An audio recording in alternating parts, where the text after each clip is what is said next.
Ditreskrimum Polda Metro Jaya tanggal 18 Juni 2026 adalah tidak sah.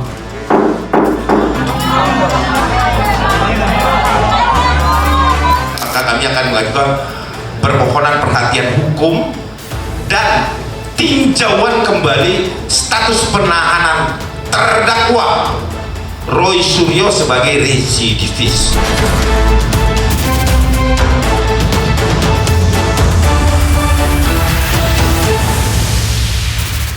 Kasus ijazah Jokowi yang ngelibatin Roy Suryo dan juga Dr. Tifa udah masuk babak baru. Dr. Tifa tuh udah sidang perdana, sementara Roy Suryo ngajuin 2 pra-peradilan sekaligus. Kira-kira gimana ceritanya? Kita cek now.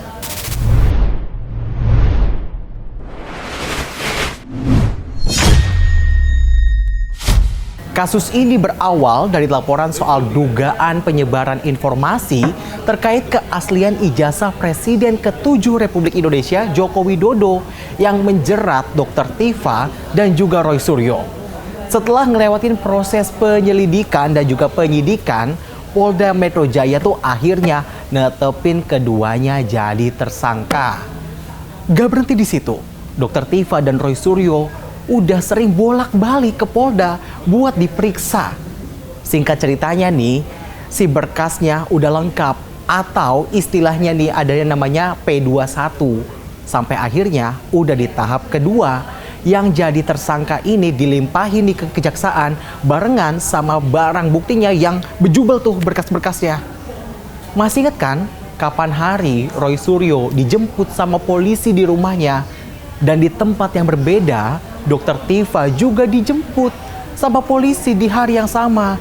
Kronologinya terus gimana? Kita dengerin langsung aja deh yang satu ini. Dan kemudian mereka lah yang sebenarnya minta izin, tapi tiba-tiba para penyidik itu langsung masuk, langsung naik, bahkan langsung masuk kamar tidur. Ini yang tidak benar-benar tidak sopan ya. Langsung masuk kamar tidur, makanya saya kaget karena saya mendengar istri saya berteriak waktu itu. Ya kemudian saya langsung saya memang sudah ada di kamar kerja ya, pagi-pagi saya sudah ke kamar kerja, langsung saya menuju kamar dan ternyata di situ sudah berkumpul penyidik yang ada tanpa disertai satpam. Ya, jadi artinya mereka masuk begitu saja dan semuanya menggunakan penutup wajah. Jadi menggunakan penutup wajah sehingga tidak kelihatan siapa. Untung saya mengenali suaranya yang ada, yaitu seorang berpangkat itu inisialnya R. Masuk ke mobil ya, ke basement parkiran gitu. Sudah ditongkrongin 2 mobil yang isinya penuh dengan reserse.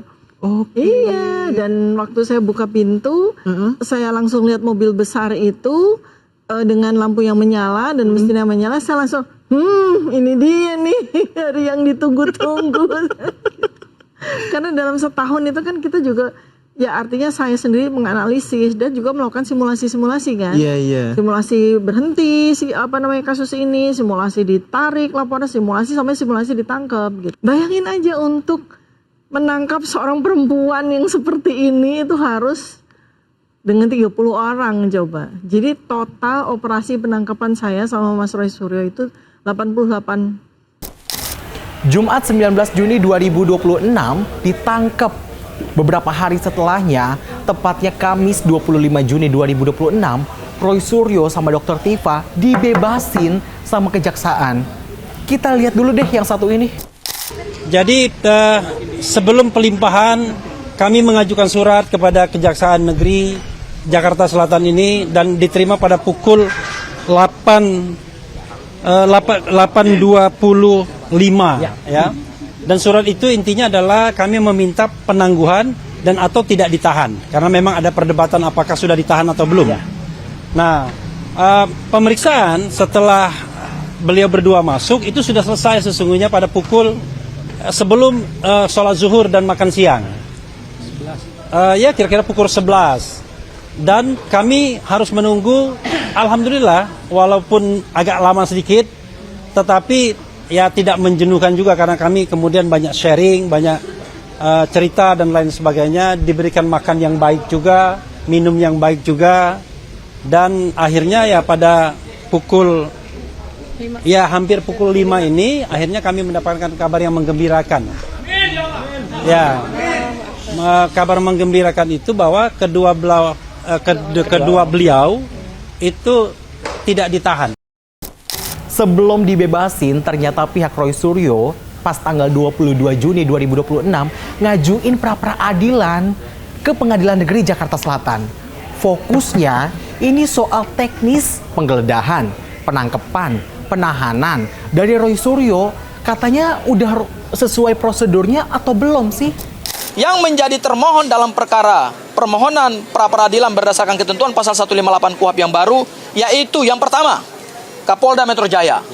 Yang kedua, Dirkrimum Polda Metro Jaya. Dan yang ketiga adalah penyidik pada Subdit Keamanan Negara atau Kamnek Polda Metro Jaya. Ya, jadi itu yang kami tarik sebagai termohon karena mereka lah pihak yang punya otoritas dan melaksanakan otoritas itu berdasarkan undang-undang, dan kami duga pelaksanaan otoritas itu adalah abuse of power atau menyalahgunakan kekuasaan. Sehari kemudian, tepatnya 23 Juni, Dr. Tifa tuh ngajuin pra-peradilan. Tapi besokannya di tanggal 24 Juni, pra-peradilannya dicabut. Dengan alasan, kata Dr. Tifa, penangguhan penahanannya dikabulin. Langsung aja deh kita yang simak, yang satu ini kayak gimana. Jadi pertimbangan utama tentu saja kan, sidang ternyata kami tidak ditahan. Kemudian ada 2 pasal yang di drop out ya. Jadi menurut kami sudahlah kita sidang saja. Sekaligus kita belajar semua 280 juta rakyat Indonesia kita ajak belajar sama-sama. Kan sidang terbuka ya. Mudah-mudahan nanti kita nobar bareng gitu kan. Saya sebagai artisnya di situ gitu kan. Tanggal 2 Juli 2026 jadi hari yang penting bagi kedua pihak, Dr. Tifa dan juga Roy Suryo. Dr. Tifa pertama kali sidang perdana kasus ijazah Jokowi. Gimana kira-kira dakwaannya? Kita dengerin lagi deh. Perbuatan tersebut dilakukan terdakwa dengan cara-cara antara lain sebagai berikut. 1. Bermula pada tanggal 1 April 2025, saksi Dian Sandi Utama mengunggah foto ijazah strata 1 milik saksi IR Haji Joko Widodo pada media sosial X miliknya dengan akun @diansandiu dengan caption atau tulisan, "Buat yang diributin fotokopi ijazah Pak Jokowi yang saya upload pada UTAS, biar kalian tenang lebarannya, ini saya upload yang asli dengan tangkapan layar sebagaimana tercantum dalam dakwaan." Sementara itu dari kubu Roy Suryo tanggal 2 Juli ngajuin pra-peradilan yang kedua yang bakal diuji sama hakim, yaitu apakah penetapan sebagai tersangka dari Roy Suryo ini udah sesuai dengan Kitab Undang-Undang Hukum Acara Pidana. Jadi ada semacam aturan hukum yang ngatur tuh netepin tersangkanya tuh udah sesuai prosedur atau belum. Dalam sidang terhadap Dr. Tifa, majelis hakim kemudian tuh nunda sidangnya dan ngejadulin ulang sidang lanjutan pas Kamis 9 Juli 2026 dengan agenda penyampaian nota keberatan atau namanya tuh kalau di istilah hukum eksepsi namanya dari pihak terdakwa, yaitu Dr. Tifa. Sementara itu, proses pra-peradilan pertama dari Roy Suryo berlangsung nih di Pengadilan Negeri Jakarta Selatan pas tanggal 7 Juli kemarin. Kuasa hukum dari Roy Suryo tuh berargumen bahwa terdapat sejumlah tindakan penyidik yang dinilai tidak sesuai dengan prosedur hukum. Saat itu, Hakim Tunggal dari Pengadilan Negeri Jakarta Selatan ngebacain putusan pra-peradilannya. Putusannya tuh isinya hakim mengabulkan sebagian permohonan Roy Suryo. Artinya apa? Artinya jadi hanya sebagian aja tuh dari yang diajuin sama Roy Suryo akhirnya dikabulin sama majelis hakim tunggal di sana. Daripada penasaran dan daripada saya juga salah nih, kita lihat aja deh yang satu ini. Menimbang bahwa berdasarkan seluruh pertimbangan yang telah diuraikan di atas, permohonan pra-peradilan pemohon dikabulkan untuk sebagian. Mengadili, 1. Mengabulkan permohonan pra-peradilan pemohon untuk sebagian. 2. Menyatakan penggeledahan yang dilakukan termohon terhadap pemohon berdasarkan surat perintah penggeledahan rumah dan tempat tertutup lainnya nomor SP dah rumah TAP 373/6 Romawi Res .124/2026 Ditreskrimum Polda Metro Jaya tanggal 18 Juni 2026 adalah tidak sah. 3. Menyatakan penangkapan yang dilakukan oleh termohon terhadap pemohon berdasarkan surat perintah penangkapan nomor SP Kap 7036 Res 1.14/2026 Ditreskrimum Polda Metro Jaya tanggal 19 Juni 2026 adalah tidak sah. 4. Menyatakan penahanan terhadap pemohon berdasarkan surat perintah penahanan nomor SP Han 458/6 Romawi Res 1.14 2026 garis miring Ditreskrimum Polda Metro Jaya tanggal 19 Juni 2026 adalah tidak sah. Kalau ada perapit lagi yang akan dilaksanakan oleh tim Presuryo, otomatis harus segera dimasukkan ke dalam tahanan. Kenapa? Ketika perapit dibacakan dan itu tidak menang atau kalah, kemudian ada niatan lagi untuk memperapit, itu harus segera dilakukan penahanan. Maka kami akan mengajukan permohonan perhatian hukum dan tinjauan kembali status penahanan terdakwa Roy Suryo sebagai residivis. Kita harus menghormati proses hukum yang ada dan mekanisme hukum yang ada. Kalau saya diundang oleh Yang Mulia Majelis Hakim untuk hadir di forum persidangan, ya saya akan hadir. Dan sesuai yang saya sampaikan yang lalu, saya akan membawa dan menunjukkan ijazah dari SD, SMP, SMA, dan S1.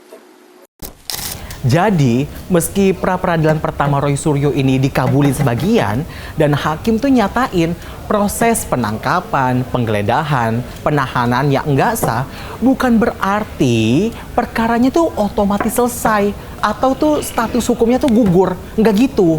Jadi soal sah atau enggaknya penangkapan Roy Suryo sebagai tersangka itu masih bakal diuji dalam pra-peradilan kedua nih, yang mulai berlangsung di tanggal 10 Juli nanti. Sementara itu, sidang pokok perkara Dr. Tifa juga masih terus berlanjut nih, karena nanti ada agenda namanya eksepsi, nota pembelaan ataupun ini keberatan dari Dr. Tifa yang bakal dibacain 9 Juli. Kita nantiin juga nih, Presiden ke-7 Republik Indonesia atau mantan Presiden nih, katanya bakal hadir di sidang Dr. Tifa. Katanya mau nunjukin nih, dari ijazah SD, SMP, SMA, sampai S1-nya yang digadang-gadang atau diomong kata orang tuh palsu.